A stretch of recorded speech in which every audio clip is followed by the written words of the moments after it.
Protocol படி இன்னைக்கு school start ஆகுது. எல்லா பசங்களும் வந்து விடுமுறை முடிச்சுட்டு இன்னைக்கு ஸ்கூலுக்கு வந்திருக்காங்க. அதனால வந்து ஆஸ் எ எம்எல்ஏவா வந்து அந்த இடத்துல அவங்களுக்கு கார்பரேஷன் சார்பாக இன்வைட் கொடுத்துருந்தோம்.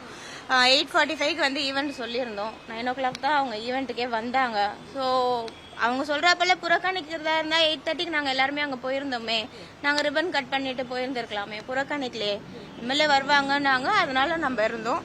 ரிப்பன் கட் பண்ணது கூட நான் கட் பண்றேன், அதுக்கு முன்னாடி அவங்க வேற ஒரு ரிப்பன்ல எடுத்து வேற சிசர் எடுத்து கட் பண்றாங்க. அதுவும் நீங்க விஷுவல்ஸ்ல பார்த்துருப்பீங்க.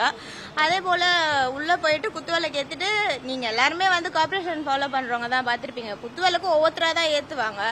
ஆஸ் எ மேயர் புரோட்டோகால் படி நான் ஏத்தினேன், அப்புறம் ஐஏஎஸ் ஏத்துவாங்க, அப்புறம் எம்எல்ஏ ஏத்துவாங்க, அதுக்கப்புறம் கவுன்சிலரோ இல்ல சேர்மன் யார் இருக்காங்களோ அவங்க ஏத்துவாங்க. அந்த ஃபார்மேட்ல தான் இன்னைக்கு போனோம். அவங்க யாரும் ஒரு வார்த்தை விஷுவல்ஸ்ல பார்த்ததுன்னா தெரிஞ்சிருக்கும், யாரும் ஒரு வார்த்தை அவங்கள எதுவும் அவதூறா பேசல, எதுவுமே பண்ணல. அவங்களா வெளியில போயிட்டாங்க. இஷ்யூ பண்ணணுமே அப்படின்ட்டுன்னு இஷ்யூ பண்றவங்கள நம்ம என்ன சொல்ல முடியும்? செகண்ட் பாயிண்ட்லயும் வந்து கேண்டில் நான் கொடுத்தேன், அவங்க பகுதி செயலாளர் வாங்கினாங்க. இது ஜிசிசி ஈவெண்ட், பகுதி செயலாளர் எப்படி வந்து வாங்குவாங்க?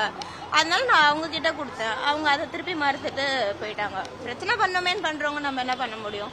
மரியாதை நிமித்தமா கார்பரேஷன் சார்பா அவங்களுக்கு அழைப்பு வந்து விடப்பட்டு அழைப்பு கொடுத்தோம். அது நிமித்தமா தான் அவங்களும் வந்தாங்க, நிகழ்ச்சியில பங்கேற்றாங்க. புரோட்டோகால் படி நாங்க என்ன மரியாதை தரணுமோ அதை நாங்க கொடுத்தோம். நாகரிகமா எல்லாருமே வந்து இதுல வந்து பயணிக்கணும். நம்ம பப்ளிக் சர்வீஸ் அப்படின்ற ஒரு மோட்டிவ்ல தானே எல்லாருமே போறோம்.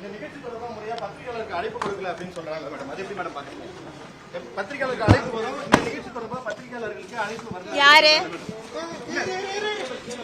யாரு அழைப்பு தரல? பிஆர்ஓ டீம் இருக்கு சொல்லிருக்காங்க மேடம். பிஆர்ஓ கிட்ட கேளுங்க.